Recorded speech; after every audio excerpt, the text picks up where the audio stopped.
The following segment is sponsored by Food City. Welcome into Prep Picks. Heather Williams alongside Casey Getz and Steve Wilmot of ESPN Tri-Cities and TriCitiesSports.com. Fellas, I'm hitting my stride as the postseason approaches. Steve, Casey, we'll see if you've got anything for me this week. State quarterfinals in Tennessee, and the last man standing in the Volunteer State is Greenville. They will travel to an all-too-familiar place in Anderson County. Steve, how do you break this one down? Yes, all kudos to you last week. I'm way behind again. I've got nothing to lose this week. What a matchup to start tonight with. Greenville at Anderson County, and what a show the two Tennessee Mr. Football semifinalists Waylon LaRue of Anderson County put on last week, along with Carson Quillen. Both had about 300 yards total offense. Both had 5 total touchdowns. Look, Greenville, I have had your back all year. The only guy that's been voting you #1 all year in that state poll. Everybody else trying to convince me that Upperman was the #1 team. Oh, Upperman's at home this week, by the way. They lost last week. So this game has huger implications, bigger implications than maybe last week did. But how big can they be? I like Greenville on the road. Greenville have had your back all year. Please have my back here. Go Devils. You look at common opponents, Steve, your favorite thing the last couple of weeks, Elizabethton and Gibbs, very similar margins of victory, maybe just a slight edge Anderson County. But I think the difference is their schedule, who they played in the non-conference. They played West, they played Byrd, and they played Powell. Greenville's best win, I think, is against Dobbins-Bennett way back in week 2 because it's down at Anderson County. I think the Mavericks will not stop, but they will slow down Carson Quillen enough. I think Anderson County gets the win. So I was at the game, the Greenville game last week against Gibbs, and I'm a little concerned with the way Greenville started the game. I think if they start this week the way they started next week in Gibbs, Anderson County absolutely will win this game because they cannot spot Anderson County the way they did Gibbs. But I think they will get out to a better start, and I'll join Steve in picking Greenville in this one. Moving over to Virginia now, the top-seeded Abingdon Falcons rolled in their playoff opener. Casey, will the Falcons fare the same against William Byrd in round 2? Ultimately, yes, but I don't think it's going to be whatever it was, 52-0 at halftime like it was last week against Carroll County. I think Abingdon will get tested a little more this week, but the Falcons, again, have not lost to a Virginia team all season long. William Byrd, don't know much about them, but they got to come to Abingdon. I think the Falcons get it done on a cold and blustery night at the Falcon Nest. You know, the Terriers started off the year winning 5 straight, 228-9. Since then, all 6 games for William Byrd have been decided by 2 touchdowns or less, including a 21-20 overtime win over Stanton River 3 weeks ago, a 20-0 or 20-10 something win over that same team in the first round of the playoffs. You know, it's always hard for Abingdon. They play a Class 2 schedule in the region in the regular season, then they have to step up in classifications in the playoff. I think William Byrd coming down here has maybe played a tougher schedule overall. You go back 2 months, you see Christiansburg, my favorite thing. Abingdon beat Christiansburg by 3. William Byrd beat Christiansburg by 33. That's a 30-point differential. I'm taking William Byrd. So you mentioned, you kind of stole my thunder. It's so hard to tell what Abingdon is until they get to the playoffs because they don't really play a lot of teams that are their same size. But I became a little bit more of a believer just what happened in week 1 of the playoffs. I think this game was on the road. I might pick William Byrd, but I think I'm going to go with Casey and pick Abingdon because it is in their home field.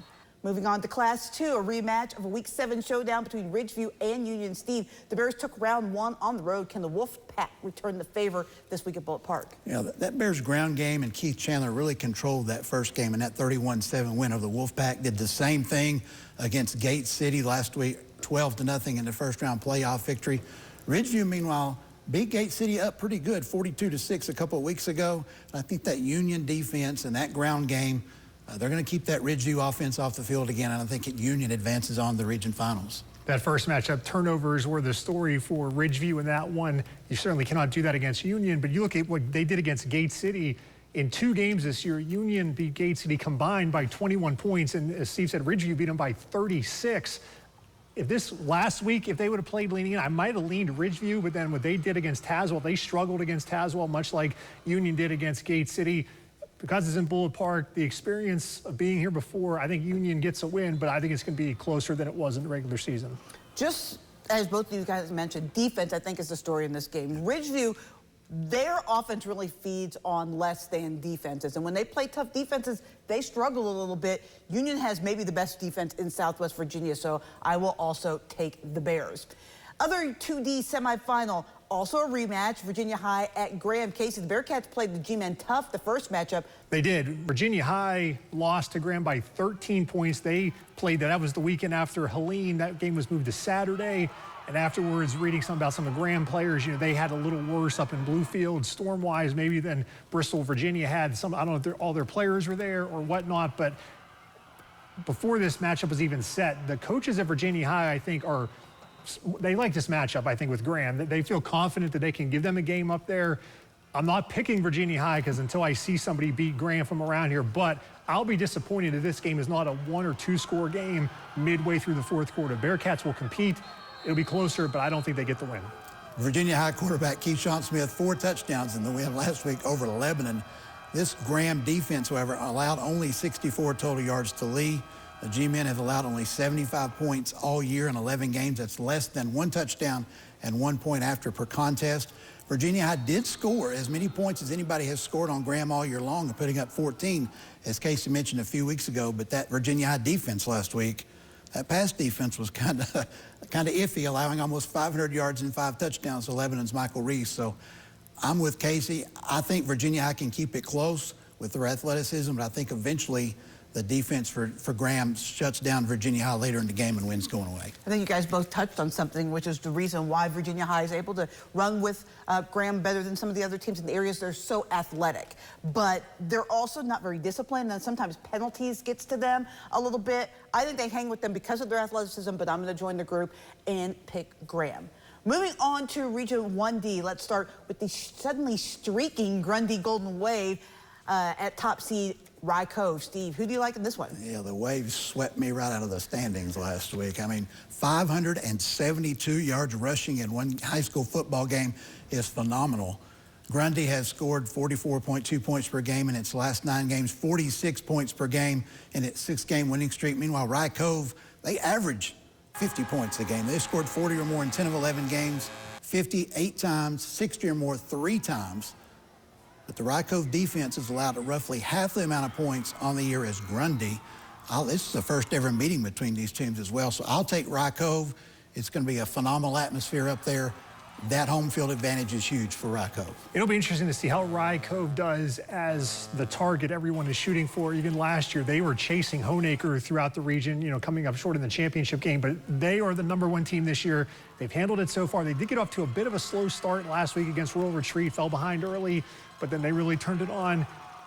The defense that Grundy is going to see on Friday, nothing compared to what they saw against Honaker. I think Rye Cove stays undefeated, and they get back to the region championship game. It's hard to pick against Rye Cove. That home field advantage that you talked about, the way they've played all year, I'm going to do as the gentlemen have done, and I'm going to pick Rye Cove. Finally, an upset-minded Patrick Henry team, Casey, on the road at Eastside. As the only one of us who picked Patrick Henry last week, that was me, but it didn't count because it was on the YouTube only. But this week, it will count. I'm taking the Rebels again to pull another upset on the road with Jebediah Stewart back. You can't look at their record 6-5. What they've done the last 3 weeks, they've only allowed, I believe, 20 points in their last 3 games. That ground game they have, they can slow things down. Eastside, again, they did start a little slow last week against Thomas Walker, fell behind, turned it on. Mr. Super Sophomore, 7 touchdowns for Eastside. But I'm going to take another upset. I think the Rebels playing their best football this season right now. I'm going to take PH. He's riding that train. Yep. And I agree, by the way. I like what Stewart did last week, coming off healthy with that ankle injury. Not only everything he did offensively, 2 picks as well. Eastside's had only won 1 playoff game in its history coming into this week. So if they could win and hold serve at home, it would double that amount. I think Patrick Henry, I discounted how much a Patrick Henry football team would be improved last week with everybody healthy. I'm not going to do that again this week. I'll take the Rebels. I think the biggest thing about Patrick Henry is they are one-dimensional. They run the ball, but they do it better than anyone else maybe in the area when they're at their peak. But as much as you've been driving the Patrick Henry train, I have been on the Eastside train all year long since the beginning of the year, so I can't really get off the train now, so I will pick the Spartans. And tune in to find out how we did on our picks Friday at 11:15 on Friday Night Huddle. Sponsored by Food City.